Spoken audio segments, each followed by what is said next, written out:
Yan po, kasalukuyan po ang aking asawa ay naghihimay po siya ng aming lulutuing pananghalian.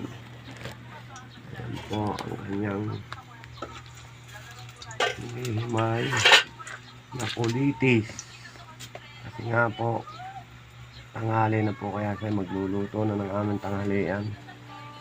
At siya po ay naglaba. Yan po ang kanyang ginagamit na panlaba, washing. Nandun naman po sa gawing dulo na yan ang dalawa kong anak at pupuntahan lang po natin. Sandali lang po.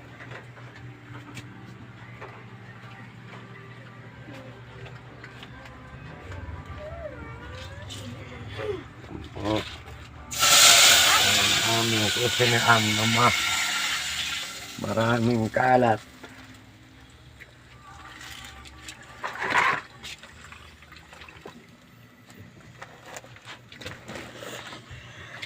Dilim naman pala dyan, bunso. Ano may ginagawa mo dyan? Magsindi ka ng ilaw.